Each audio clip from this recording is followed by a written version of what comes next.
Alkisah pada zaman dahulu di desa Fakfak, daerah pedalaman Papua Barat, hiduplah seorang perempuan tua dengan anjing betina peliharaannya bernama Keki. Karena memakan buah ajaib di hutan, mereka memiliki anak.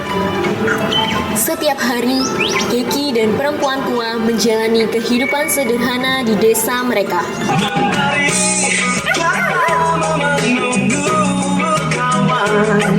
Tibalah hari yang dinantikan, tersenyum tepi semua gunamu. Telah datang hari pesta kita. Waktu demi waktu telah berlalu. Bayi laki-laki yang diberi nama Kwea kini telah beranjak dewasa. Kwea rajin membantu ibunya untuk memasak makanan tradisional Papua, yaitu papeda. Ibu, ini makanan apa? Ini adalah papeda, makanan yang terbuat dari tepung sagu Kwea, sehingga menghasilkan tekstur yang kenyal dan lengket. Baik Ibu, terima kasih ya. Aku akan melanjutkan menebang pohon ke ladang. Sampai jumpa Ibu. Ini papedanya aku bawa ya. Iya nak, hati-hati.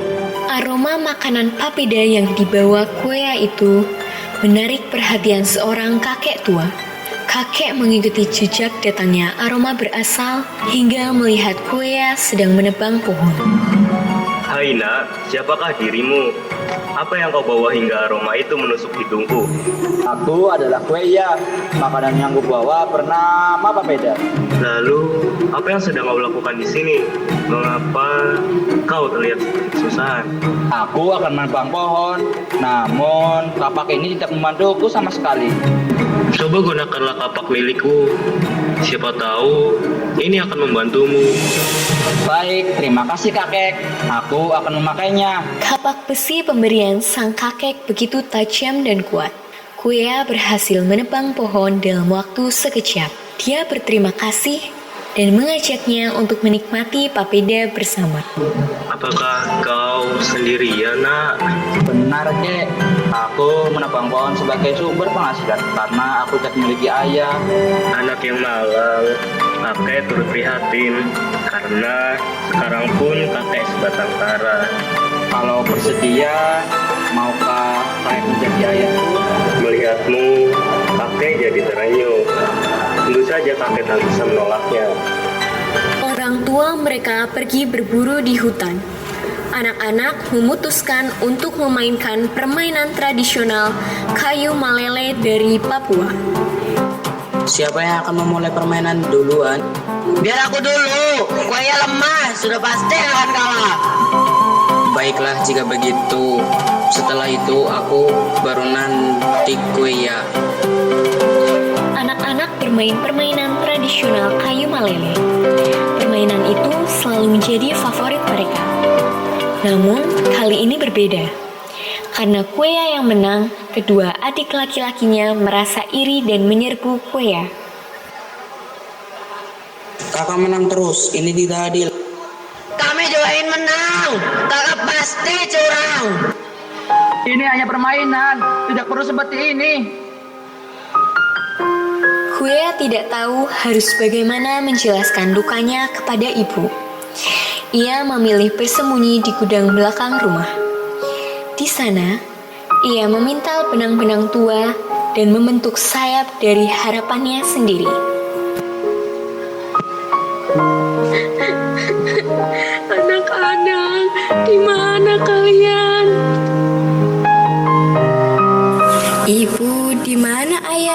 mengapa ibu memasang raut wajah sedih?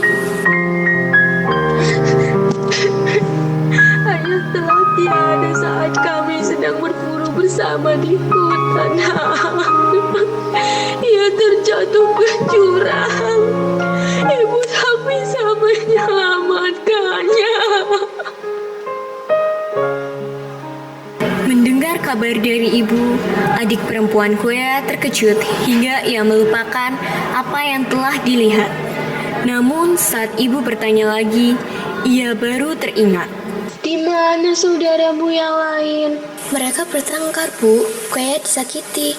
Sang ibu semakin merasa sedih karena mendengar bahwa ketiga anaknya bertengkar setelah kehilangan suaminya.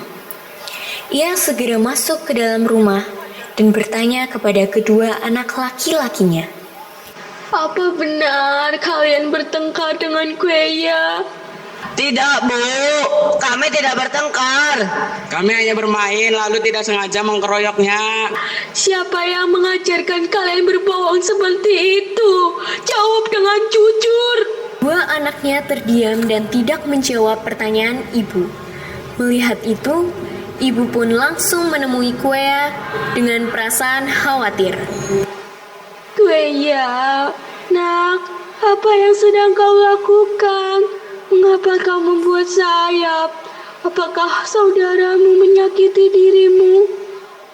Maafkan gue ya, Bu. Gue tidak sanggup lagi tinggal di sini bersama saudara yang lain.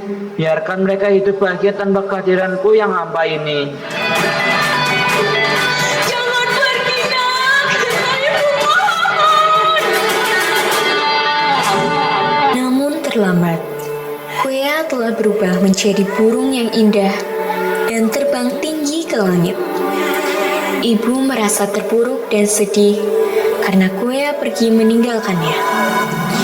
Ia pun memintal benang sisa yang digunakan Kuea untuk membuat sayap sendiri dan menyusul dengan terbang bersama Kuea.